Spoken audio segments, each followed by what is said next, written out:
the Baen Free Radio Hour.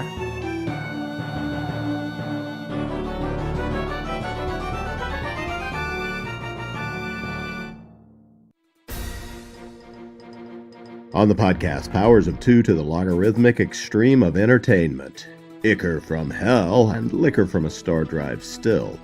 Plus, we continue with the complete audiobook serialization of Son of the Black Sword by Larry Correia, all right now.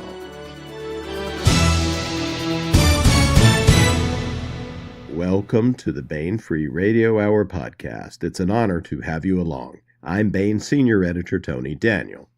This time we have part 2 of a 2-part interview with 2-time World Fantasy Award-winning author Tim Powers talking about his wonderful new contemporary fantasy adventure novel, Alternate Routes.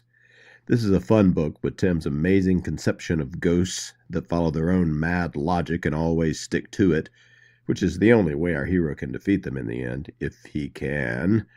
And it's all set in Tim Powers' own magical stomping ground, the weird parts of the Los Angeles basin, as Tim conceives them, and they are really weird and cool. And we continue with the complete audiobook serialization of Larry Correia's high fantasy novel, Son of the Black Sword. Now here's the news.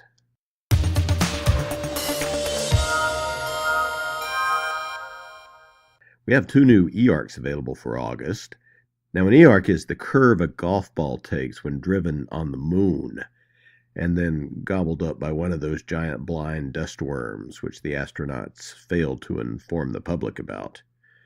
No. An e-arc is not that. An e-arc is an advanced electronic reading copy of a book, which is an e-book that you can buy way before the book comes out. If you love a particular series or a particular character, or if you want to try something new, you can get it before it is out. You can get it usually 3 months before it's out.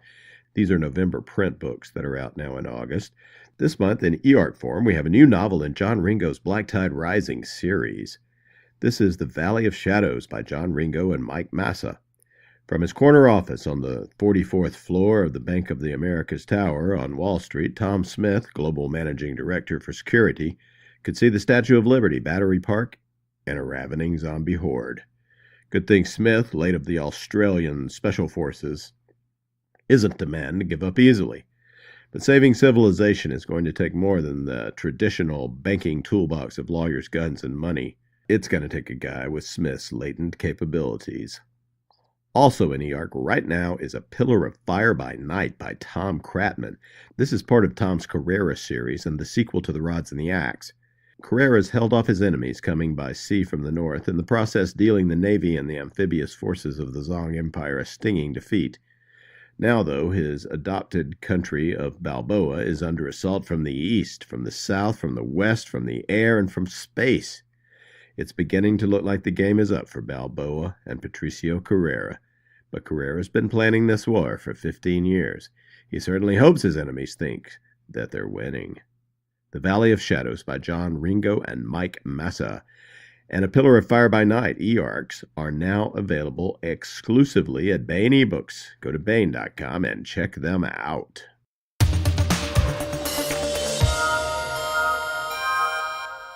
This is part 2 of a 2-part interview with Tim Powers discussing alternate routes. Part 1 is available on last week's podcast.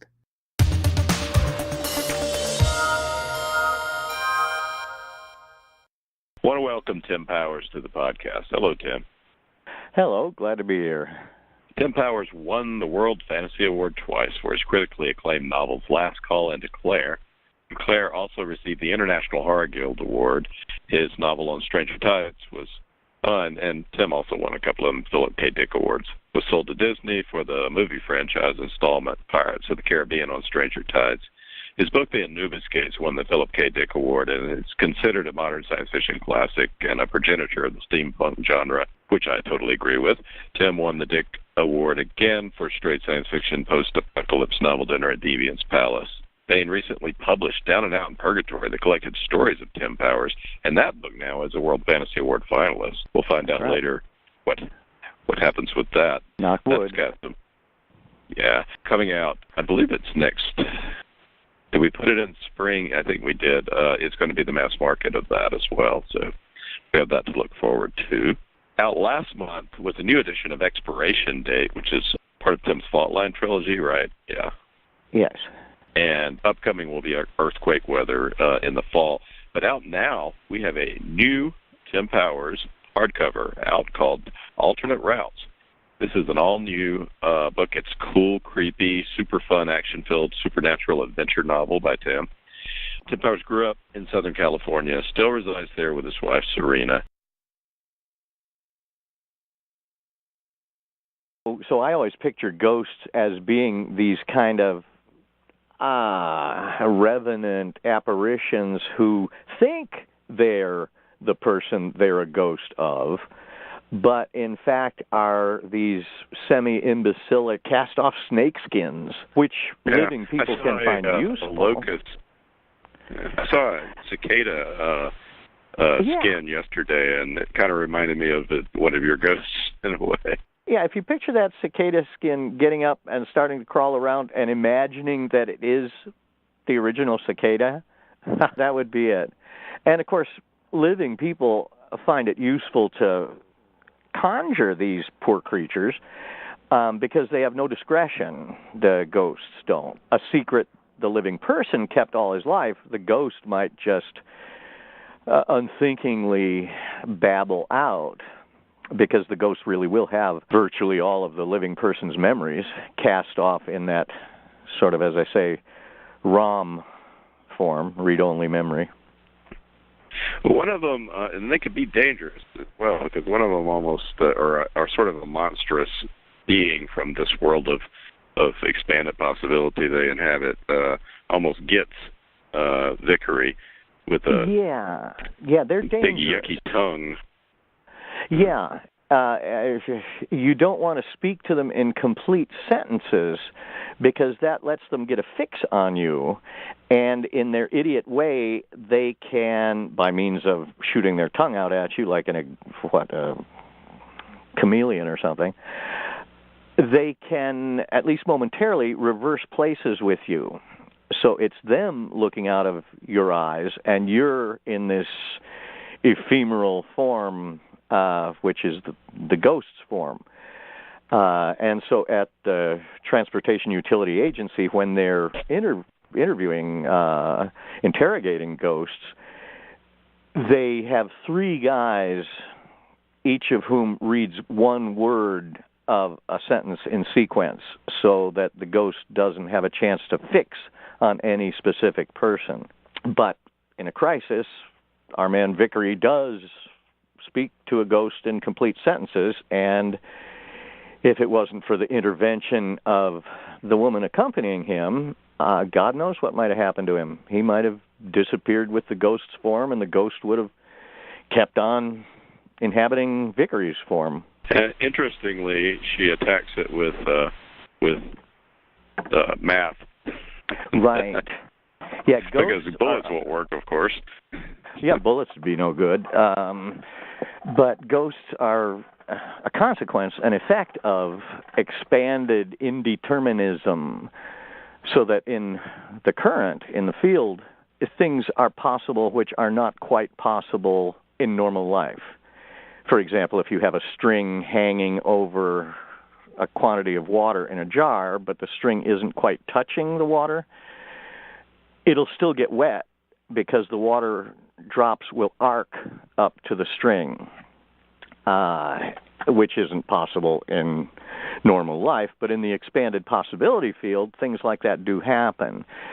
And because they're the opposite of our determinist Newtonian normal life, they can be repelled by mathematics. You can say 7 and 7 is 14, minus 4 is 10, and especially if you can enact it by holding up fingers or something, the ghost will be repelled by this empirical enactment of determinism.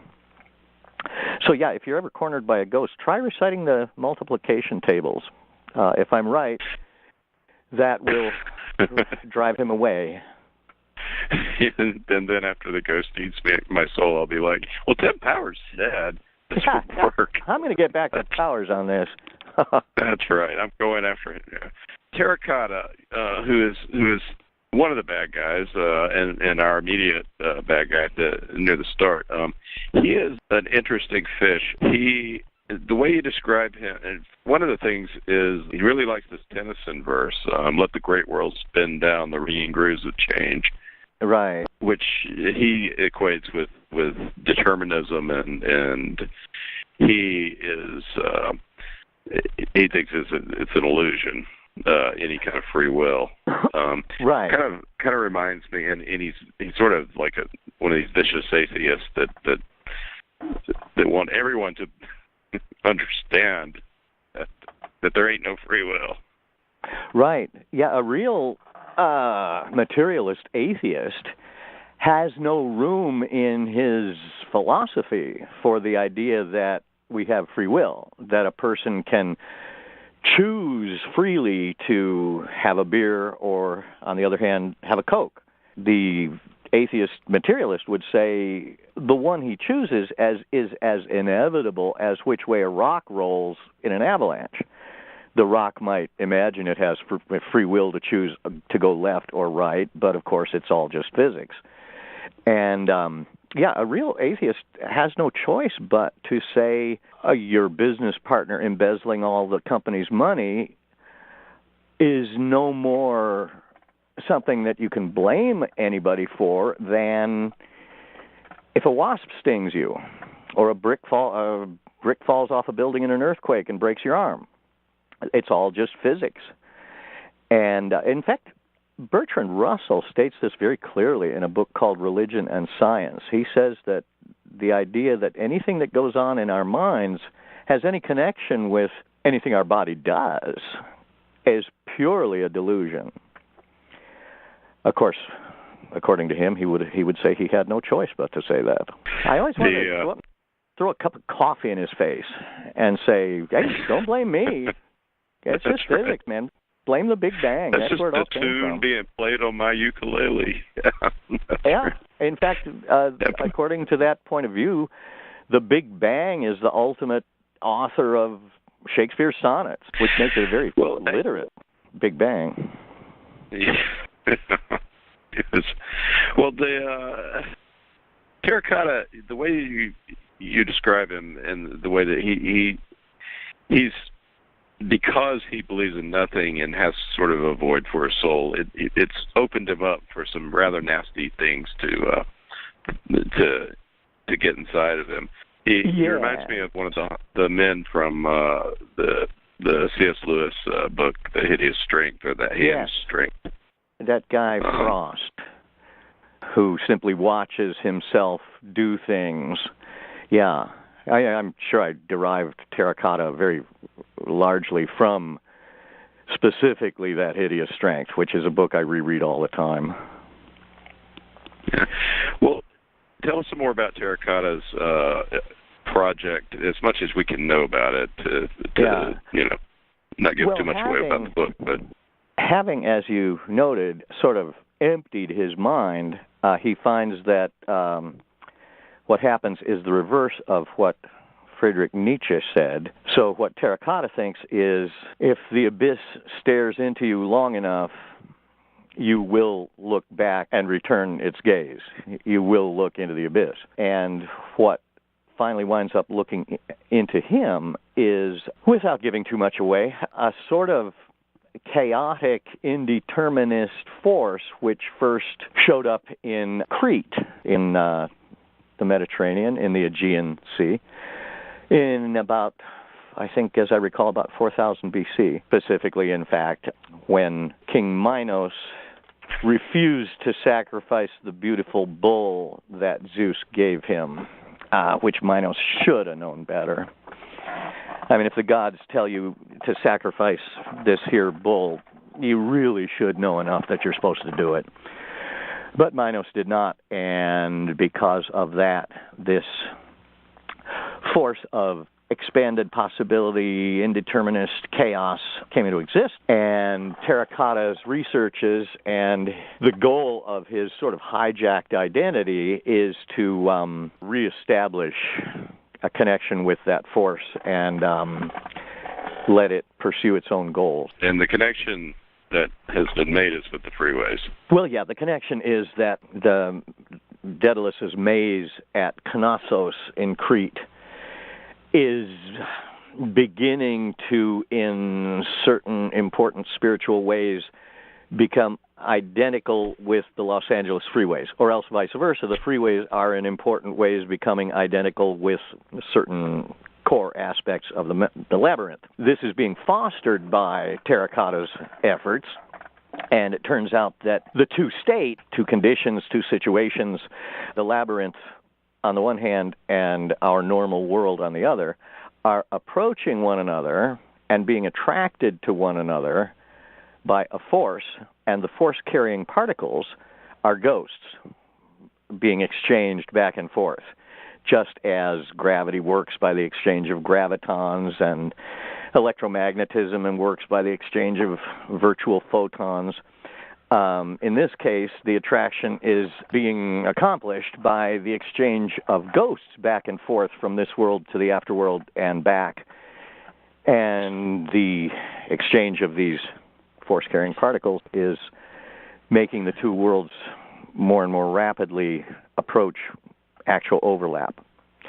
And this would not be a good thing. It would be very bad. In fact, it was very bad for Crete when they built a duplicate of the Daedalus's labyrinth on Thera, and those two began to become, in these supernatural ways, too identical. And of course, as everybody knows, what happened was Thera blew up, and it ended the Mycenaean Empire, so that the Persians took over.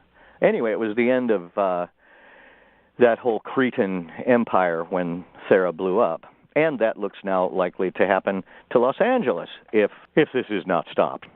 So we've got some high stakes here, and not just the TUA being after Sebastian. Sebastian has to, if he can, affect this, try to stop it, right?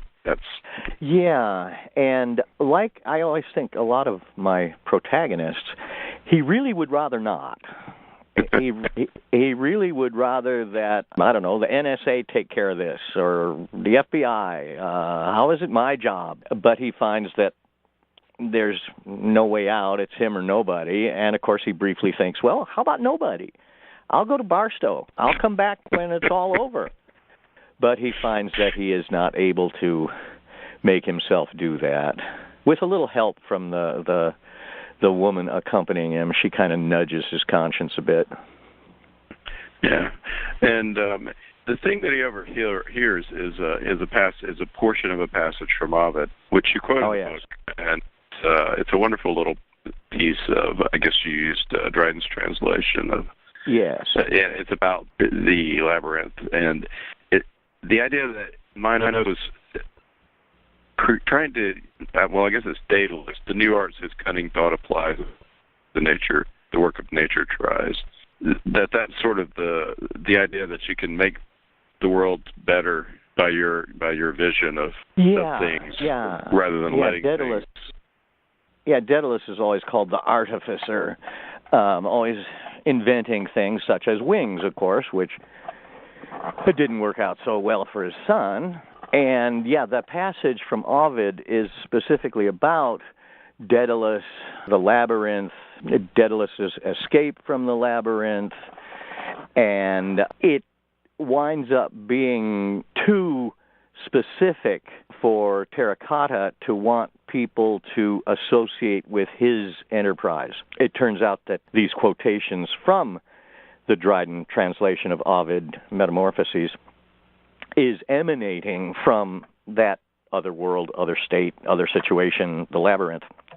And so Terracotta needs to squelch any suspicion that there's supernatural stuff going on which can arguably be described in that passage of Ovid. And so that section from Ovid becomes kind of the equivalent in the story of Lovecraft's Necronomicon, secrets which must not be known. I mean, only in a Tim Powers novel can we find a stretch from Ovid and then, secret save, guys with guns chasing each other around, hit teams. Ingrid is an agent with, she's still a Secret Service agent of that TUA branch, and what is her weapon? She's got a Sig Sauer. What's her firearm that she's got? That? Oh yeah, that's right. Sig Sauer. I don't remember the number, but it's a standard Secret Service sidearm. And at one point, she has to give it up because a sort of ghostmonger type, in order to help them, says, I want your gun because it very recently participated in killing somebody, and a weapon that has recently and in the freeway field participated in somebody's death is a kind of a powerful object. And she's worried, but it's registered to me. And our hero has to tell her, you've got bigger problems right now than worrying about your gun being, in effect, stolen. And when the ghostmonger says, well, I have a couple of 45s you can have in exchange, she says, but you can't just transfer ownership without, going through legal channels. And our hero says, we are well past that kind of problem. But yeah, it's handy for the story that both she and Vickery have had law enforcement training. In fact, as a Secret Service agent, Vickery has had very deep, extensive, repeated training. I was awed in my research to find thoroughness and extent of the training Secret Service guys go through. There's a couple of, you mentioned the supernatural object ghostmonger dude, Hipple, who's right. a very interesting fellow. And there's kind of one of these Joker characters that comes out of the weirdness of the world, Isaac Liquidatum. Oh, yes. Tell us a little bit about him, but he's pretty cool. Yeah, he has taken the name Isaac Liquidum, which is traditionally the name of the wandering Jew, who right. is supposed to be about 2,000 years old now. He isn't that guy, but he took the name of that folklore figure because he is Jewish and at least is a couple hundred years old. And he, if I'm not giving too much away, was in 1960 responsible for the conduit, the crack, the break in reality that eventually permitted the labyrinth to begin to approach our real world. And he's the guy he's the legendary guy who went to the other side and came back. Yeah, he went and came back. Yeah, he drove a car in a particularly funny way on the freeway and found himself driving straight into the labyrinth and managed to get back, the only guy at that point who ever had. And in doing that, he broke the gate, which these many years later Terracotta is using. But because he's been there and back, he knows how to get there and back. And Vickery eventually finds this very crucial knowledge.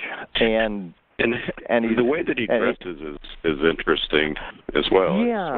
Yeah. Well, I posit that if you have ghosts who are tracking you, attracted to you, trying to find you, it helps to get rid of or conceal any aspects of yourself that are recognizable. Therefore, you should wear used shoes and not wear them long enough for them to be identifiable with yourself, not long enough to pick up your own sort of psychic scent. And you should wear your watch on the other wrist set to a wrong time, and you should wear your shirt backwards with the buttons behind, and comb your hair on the other side. And Liquidum is using all these ghost evasion measures. So, yeah, his shirt is on backwards, his pants are on backwards, and presumably every couple days he goes and buys a new, fresh pair of used shoes so that any ghosts who are looking for him won't be able to get a fix on him. So if you see a homeless sounds guy logical, really. wandering Yeah, it seems completely logical. Yeah. The place where they eat in the book, this row of Victorian houses that is faced by, like, is that real, or is that... There's a lot of that. You see a funny little, tropical fish store or, vacuum cleaner store. And if you look, you see it's been added onto the front of an old Victorian house. And I've always thought, where's the porch? There must be a one-time front porch in there, between the old house and the new business. It's always kind of that. Go ahead. That sort of weird amalgam that creates a confusion for the ghosts, so that they can actually eat in peace. Yeah. Yeah, but you do see that, not just in L.A., you see that in Orange County, and sometimes you have to, as I had in the book, you have to go around the back to see, oh, look, there's a house actually attached to that thing. In fact, the thing is attached to the house, and I don't know of any such restaurant as what they find there, but I think it'd be kind of cool. I would love to go to a place like that. Are there waiters, or what does she say? Can you order? They bring the food. They bring you whatever's on the stove. By the way, I just found, because Baen readers will care, they recognize the gun that Ingrid Castine has as a 6-hour P229, probably 40 caliber. It's 40 caliber. I remember that. What was it? 229. Yeah. Yeah. And then later they've got a couple of 45 ACP, presumably, 7-round magazine and one in the chamber. Called 1911s. I love the 1911. Very simple, perfect machine. I agree. I got one for my grandfather. So it's probably ghost-ridden itself. Maybe your grandfather was a real colorful guy, yeah. Oh, yeah, he everybody was. tells me, get a Glock, and I think I'm more old school. I'm kind of a traditionalist myself. Yeah. Well, what are you working on now? Is there a sequel to this? Do we go on with? Yeah. What I'm working on now, I'm about third or so of the way done.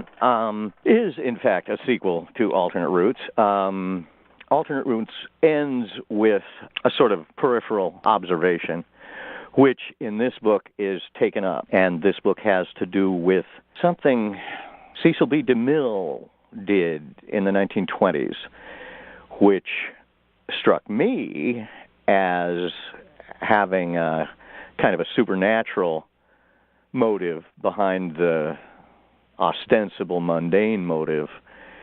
And it's turning out to have consequences in present-day Los Angeles. And because of a logical consequence of what happened in Alternate Routes, Vickery and Castine are again thrown together and find that they have to participate, and it's not an option to just change your name and leave the state. Yeah, and this is present day stuff. Oftentimes you will dip back into the past with some of your stories. It seems like you always go to L.A. when you do present. I guess that's not always the case. But, no, I think it's always, except for maybe a short story or two. Well, yeah, if I'm not doing historical, which might, of course, be London, Beirut, Moscow, anything, I do, my personal compass points straight to L.A. L.A.'s my favorite city. I think anybody can fall in love with San Francisco or New Orleans in 10 minutes. You think, that's cheap, but L.A., well, you kind of got to get acquainted a little bit, and it does just offer so much variety. I kind of start with about 1900, though you could take it maybe 100 years earlier, but I like starting with about the time the movies came to L.A., because then for one thing, there was a lot of money, so there was a lot of self-indulgence. A lot of that was occult interest. Again, because of a whole lot of money and power, there were a lot of murders and blackmails and changed identities and inadequate explanations. You get people like, Alla Nazimova, one of the movie queens from the 20s, who had a very curious supernatural implying past. It's a bottomless well. Its history is just littered with weird-looking, unexplained stuff. And you unlike, a lot of writers who migrate out there because of the movies or whatever, this is your native turf in a way, although you were born in New York. Yeah, I've been here since 1959, so I'm not a native, but I've been a Angelino for longer than most natives, to the extent that I can claim to be an Angelino living in San Bernardino. Still, it's only an hour away. It's all just interconnected. Oh, yeah. As I remember. Yeah, take a hammer out and rap on the freeway near our house, and you'd be able to hear it all the way out to Westwood, psychically. Yeah. And you certainly would in alternate routes by Tim Powers. Whichever. So the book, we just have to spell it. We don't have to pronounce it. Yeah. Well, the book is Alternate Routes by Tim Powers, now at booksellers everywhere. Tim, thanks so much for being with us again and talking about this great, fun, incredible supernatural book that manages to somehow bring Ovid, modern firearms, The Wandering Jew, and L.A. together into an amazing gestalt that makes sense and is so much fun to read. I'm glad you say it makes sense. I always hope it does. And thank you. It's been fun.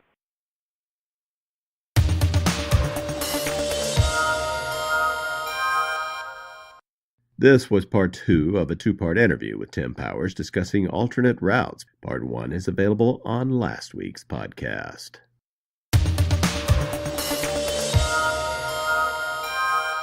Now we continue with the complete audiobook serialization of Son of the Black Sword by Larry Correia, Book 1 in the Saga of the Forgotten Warrior.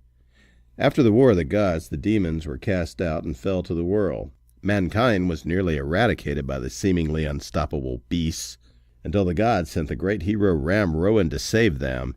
He united the tribes, gave them magic, and drove the demons into the sea. But as centuries passed, the descendants of the great hero grew in number and power. They became tyrannical and cruel, and their religion nothing but an excuse for greed. The people rose up, and the surviving royalty and their priests were made casteless, condemned to live as untouchables. The age of law had begun. Ashok Vidal has been chosen by a powerful ancient weapon to be its bearer. He is a protector, a member of an ancient military order of roving law enforcers. No one is more merciless in rooting out those who secretly practice the old ways as Ashok. But Ashok isn't who he thinks he is. And when he finds himself on the wrong side of the law, the consequences lead to rebellion, war, and perhaps transformation. Now here is the latest entry in Larry Correia's Son of the Black Sword. Chapter 3. 5 years ago. The massive funeral pyre burned so hot that they could feel the warmth even from their distant vantage point. The orange pillar lit the night sky. The tower of smoke blotted out the moons and stars.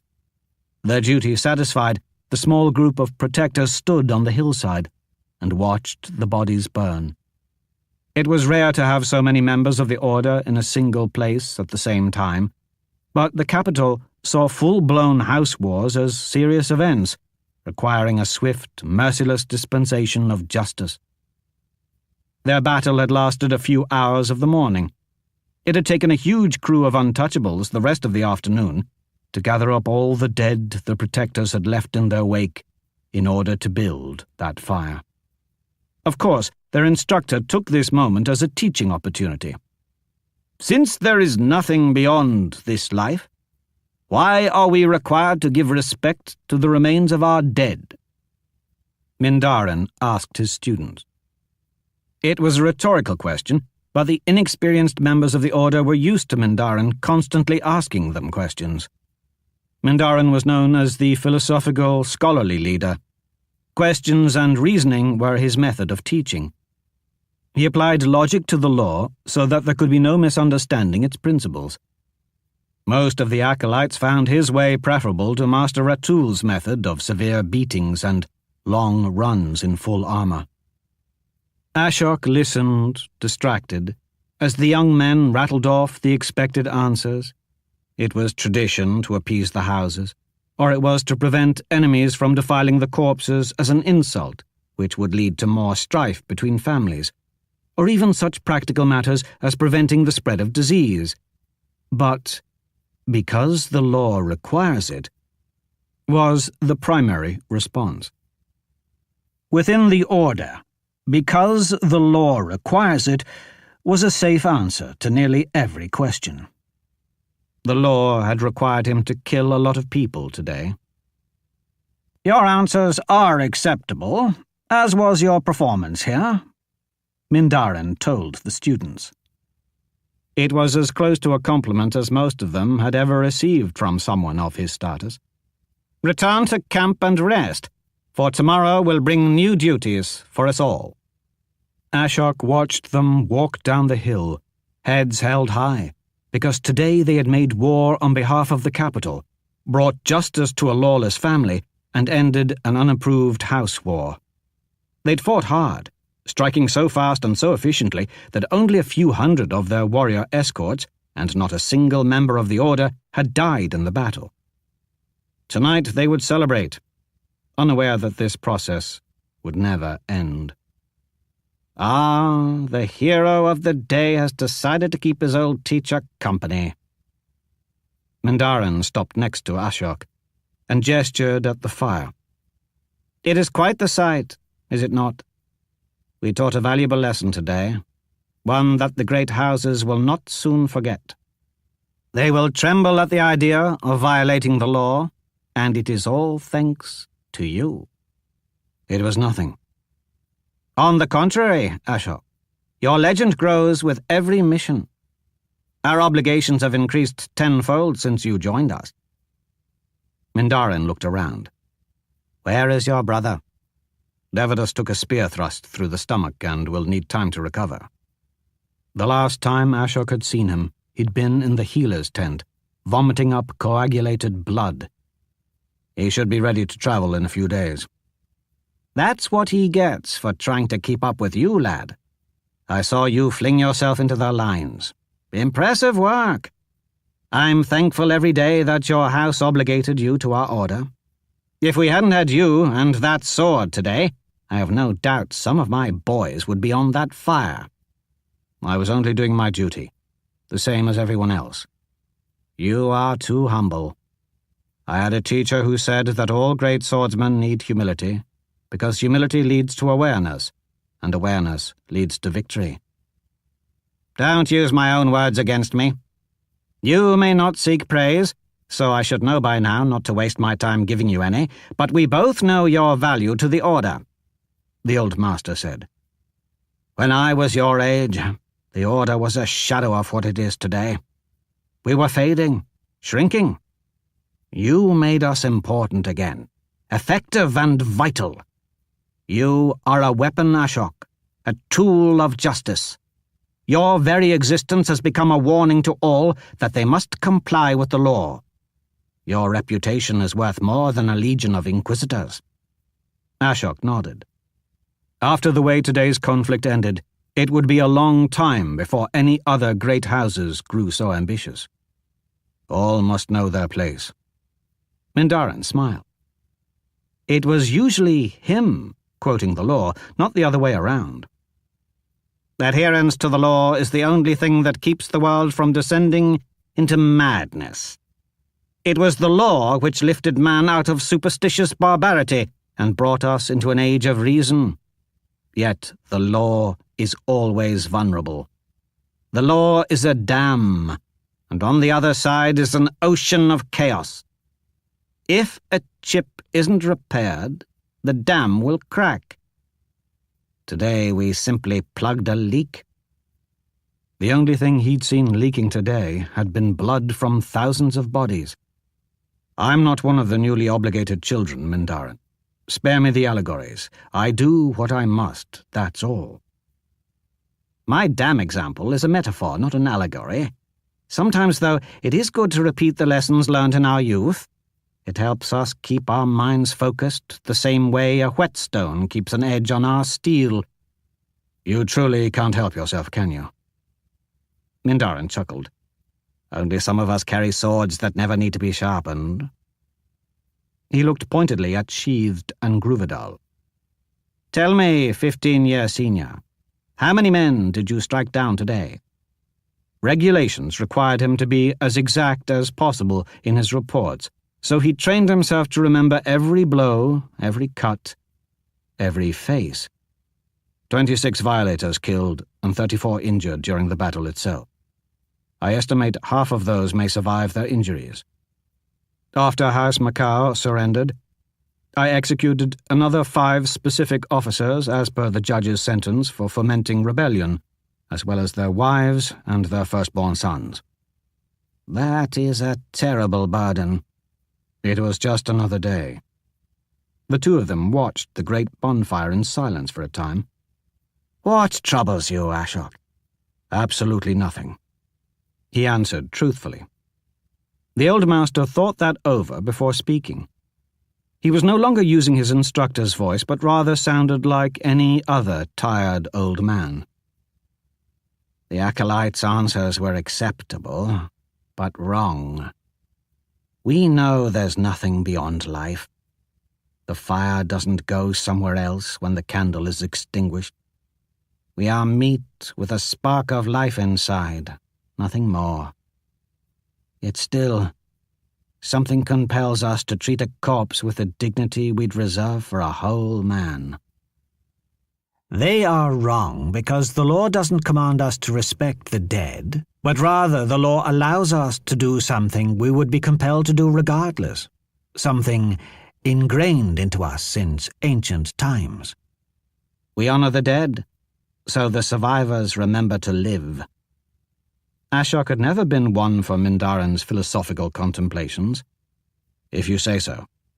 With all the weight we have put upon you, don't forget how to live, Ashok. At times I fear our people have forgotten too much as it is." The master's words verged on the subversive, but thankfully he did not continue with that thought. "Forgive an old man his ramblings." Ashok nodded after the young protectors. They had taken up one of Ratul's marching chants on their way back to the camp. Was I ever that idealistic? "Was." Mindaran put one hand on his shoulder. "Lad, you still are."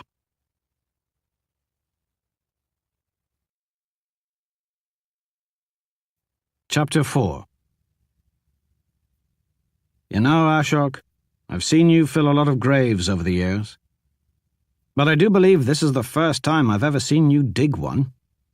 Ashok glanced up and saw a familiar, scarred face.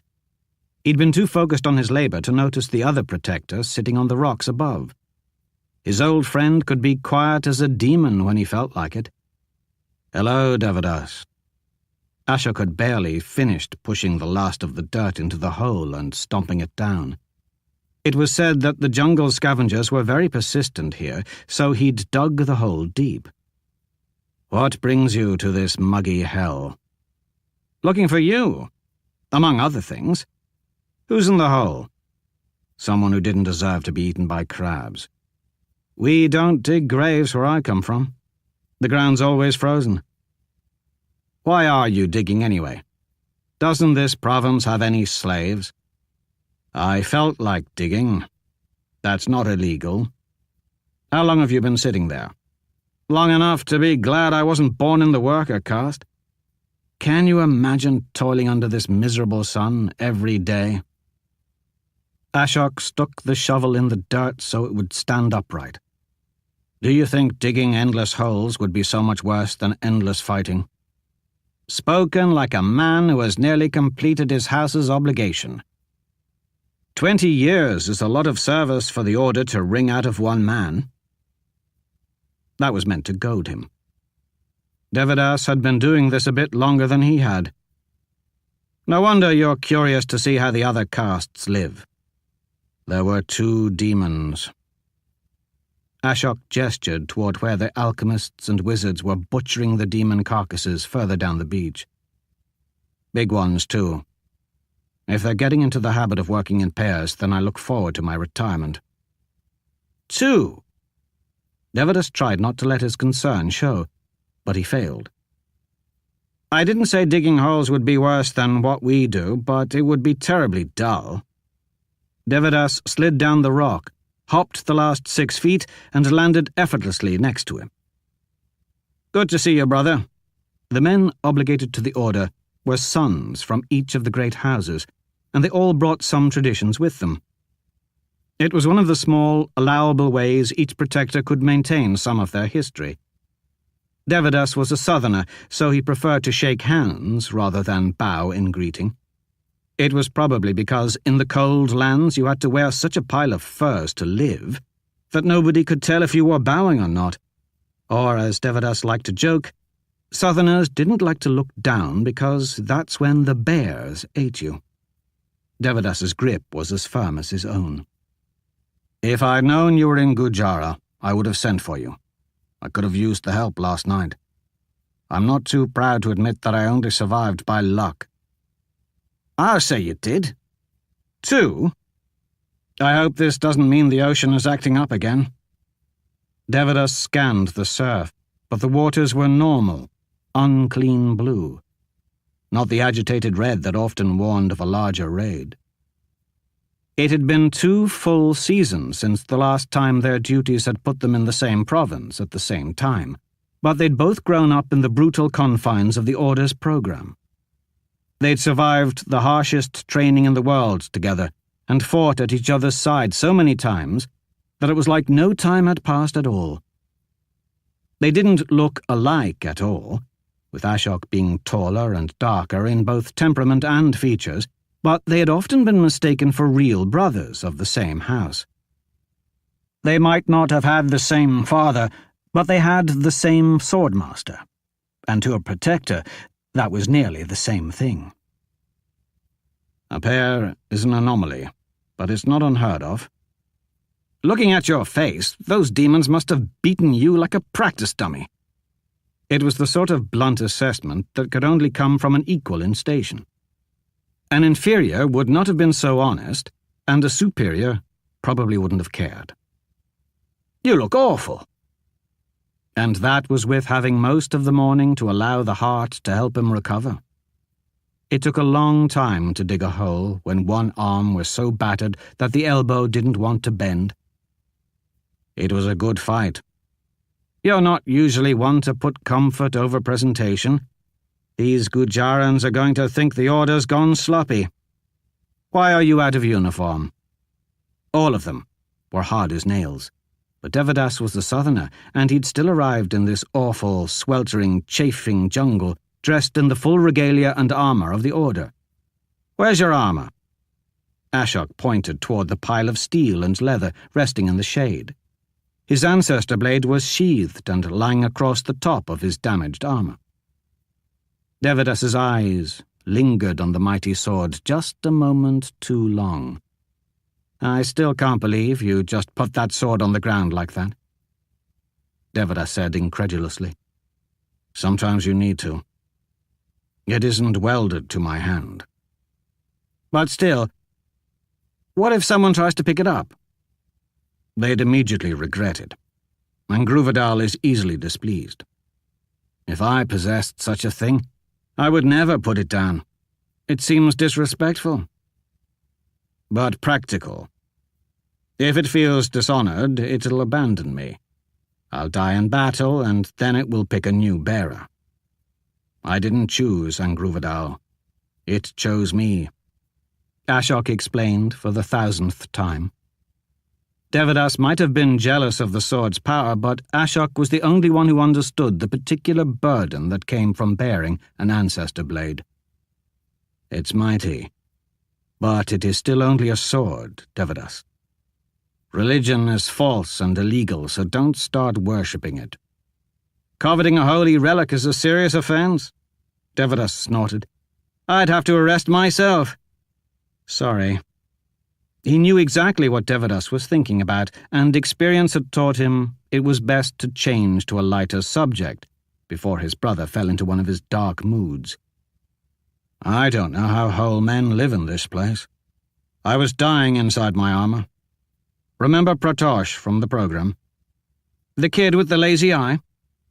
He was obligated to the order by House Gujara. He grew up in this very jungle. I remember he used to say that you got used to the heat. Now I know why he never liked to wear a proper amount of clothes. And also why he was always complaining about how cold the barracks were. Devadas chuckled. Not that the acolytes' barracks hadn't been miserably cold, but complaining only made the other acolytes meaner. Whatever happened to him, anyway? Dead. Ashok had to stop and think about it for a moment. Protectors died so often, usually alone, and in the most forsaken corners of the world, that sometimes it was hard to keep every story straight. He finally made senior at 8 years, went to Saga to stop an uprising, and ended up getting his throat slit on the way by desert raiders. Well, at least he died where it was warm. But considering it was Pratosh, his last words were probably complaining that it was a dry heat. He was a good man. More than I can say for most of us. Hold on. Devadas glanced around. I've been running since dawn. Nobody spotted me, so I wasn't even properly announced. What does a man have to do to get food in this swine-hold? Forgive the inhospitality. In their defense, half the place burned down last night. That's no excuse for incivility. Devadas spotted a worker carrying a wrapped bundle of demon parts to a nearby wagon and shouted at him. You there! I am Devadas, protector of the law, 22-year senior. He added that last part for Ashok's benefit, because no one outside of the order gave a damn about their relative experience or the fact that Devadas technically outranked him. In this backwater province, either of them was of far higher status than just about anyone they were likely to run into. Fetch us some wine and something to eat. The wine had better be good. None of that watered-down swill. The worker dropped the heavy package in the wagon, then ran off as if the demons had returned. He didn't know Devadas. A demon was less dangerous. You shouldn't have announced yourself. Now the local warriors will descend on you with great ceremony and ass-kissing. Devadas sat on the grass in the shade of a big tree. I don't know about ass-kissing, but I could certainly use a foot rub. It's a long run from the great house to here. What do Gujaran pleasure women look like? I don't know. I've been too busy following a demon raider up and down the coast for the last few weeks to request any. Ashok sat next to Devadas. The ache of his stiff muscles warned him that, if he stayed still too long, he would have a hard time getting back up. But it beat being dead. So, why were you looking for me? I was sent here because the Inquisition requested a protector in Gorjat. It's a stinkhole of a city a few days from here. Smugglers found some old temple to the Forgotten out in the jungle and have been digging up artifacts to sell to wizards without papers. I'm to execute them all. Do you need help? Devadas shook his head. There's only supposed to be 20 of them, worker caste, so they won't know how to fight. And they've got no useful magic to speak of. The only reason they requested a protector is politics. Some Thakur's firstborn has been taking bribes, and you can't have the locals disgracing each other and starting blood feuds when an outsider is more convenient. If one of us lops off his head, nobody will say a word. We're impartial like that. If you hadn't been busy chasing demons, they probably wouldn't have sent me. Anyways, I encountered a herald on the road to Gorjat. He saw my uniform and thought I was you. The man must have been half-blind to mistake Devadas the Magnificent for some glorified northern cowherder with a magic sword. I swear you're not going to be happy until I agree to duel you again, will you? Someday I'll get my rematch, Devadas said, as he traced his thumb down the white scar that ran from his right eye to his chin. Even a protector couldn't fully heal from a wound inflicted by the black steel of an ancestor blade. I still feel bad about the scar. No, you don't. And even with it, I'm still far better looking than you are. Regardless, I said I would deliver his message personally. Devadas opened a pouch on his belt and pulled out a folded piece of paper. It gave me an excuse to visit. Sure enough, Ashok's name was on it, though the humidity had caused the ink to bleed. Ashok took the letter. It bore the seal of the order and had come all the way from the capital, but he didn't break the wax. What are you waiting for? The letter probably contained his next assignment. In a moment. Ah, the great Ashok and his legendary sense of commitment. You can't read it yet because the moment you do, you'll be obligated to leap up and rush off to wherever the order requires you next. The fiercest beasts, the harshest duties, the worst violators all fall before the unflinching judgment of black-hearted Ashok. You make the rest of us look lazy. You don't need my help for that. Devadas laughed. I know you better than anyone. You've reached your 20. You can leave the order whenever you want and return to your house with honor. Vidal women are gorgeous, and no doubt they'll pick the best-looking one to be your wife. Retire, and that woman can start providing you with sons. Come on, man. You just defeated a pair of demons at the same time. That's the stuff of legends. When was the last time one of us did that? Cancelin Vokan, 28-year master in the year 540. Ashok said absently. Of course. You'd remember the history lessons. You know how rare it is for a protector to actually retire. Your house will name you to Thakur for sure. They've probably already built a castle for you. Neighbouring houses will cower at the mention of your name. Ashok just shook his head. You've served your obligation, but you're still here. That's because I'm far better at dispensing justice than you are. I'll do this until I die. Devadas grinned. Besides, what do I have to go back to? He believed the real reason was because Devadas wanted to be the next master, but it would have been impolite to suggest such a thing.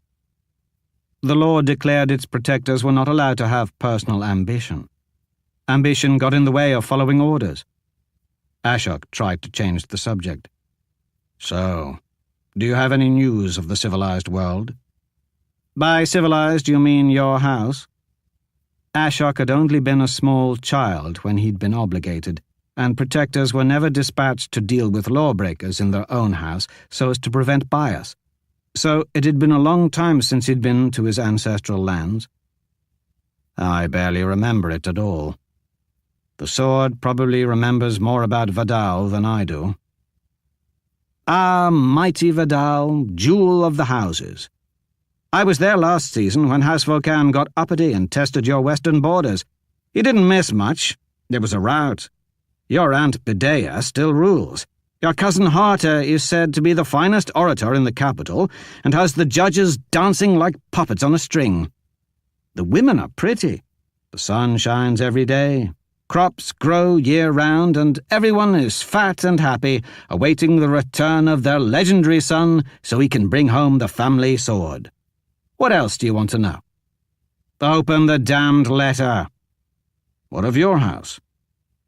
Devacula's snow, volcanoes, and walruses. Devadas grew somber. Seriously, Ashok, open the letter, or I'll do it for you. Master Mindarin has been ill. Ill? Protectors didn't get sick unless... Why didn't you tell me? Ashok snapped as he broke the seal. I only just heard myself from the messenger. Ashok read in silence. A cold feeling settled in his guts. And? I'm to return to the capital immediately and present myself before the master. Ignoring the protests of his sore muscles, Ashok got up and went to his belongings. Did it say why? Devadas asked suspiciously. No. He put the sword belt around his waist and cinched it tight.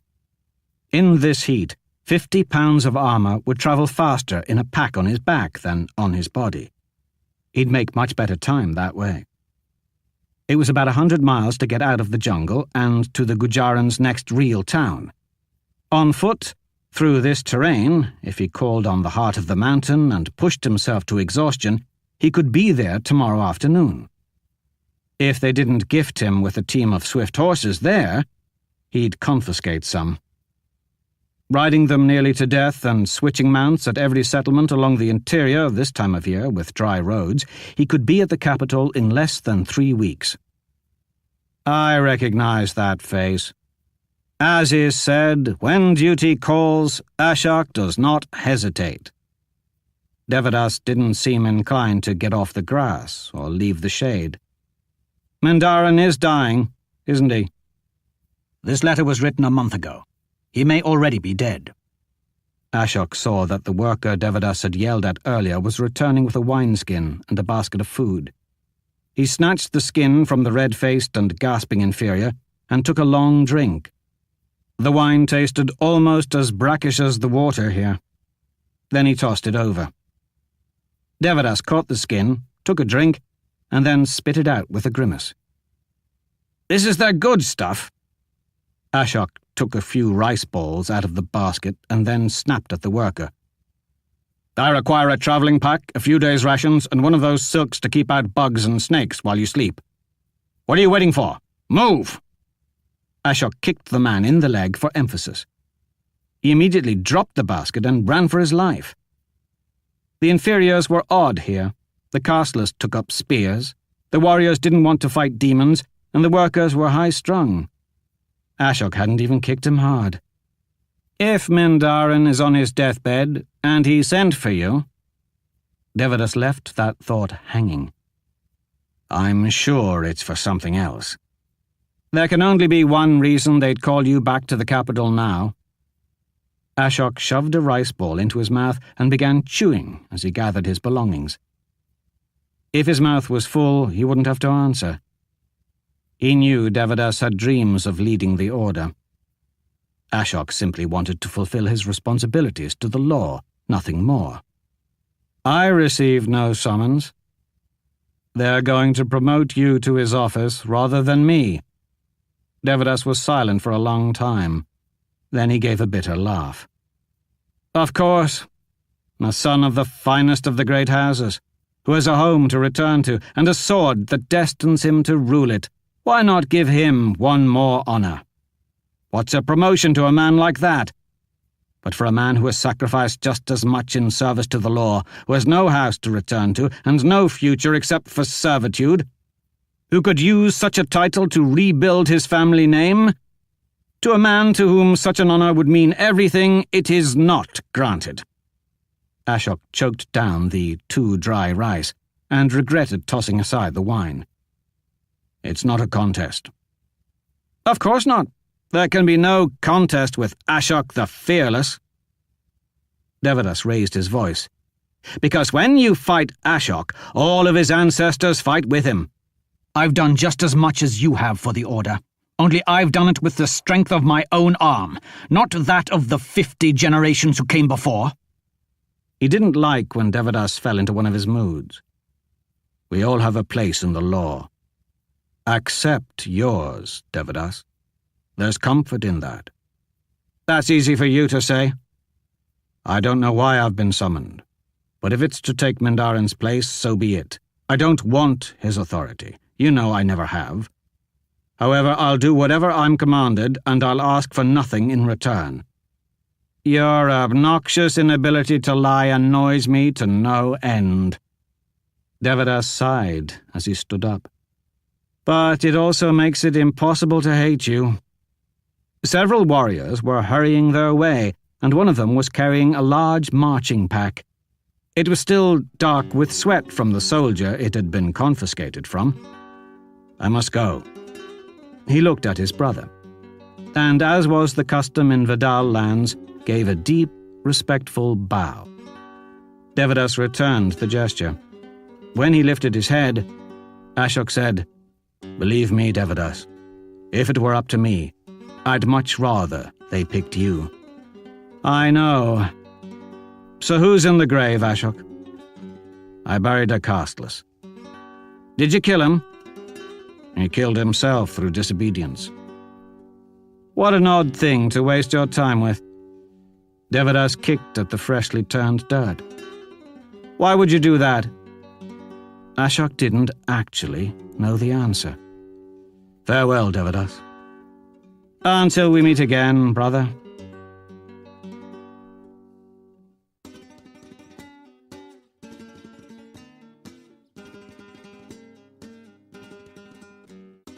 That was another entry in the complete audiobook serialization of Son of the Black Sword by Larry Correia. And that's it for the podcast, thanks to Audible.com and to podcast theme composer Ruth Judkowitz. And a Mobius strip attached to a Tesla coil powered by a wistful tune played softly on a theremin. Plus thanks, praise, and plaudits for Tim Powers, author of Alternate Routes. Please join us next time here at the hammering heart of science fiction and fantasy. And keep reaching for the stars.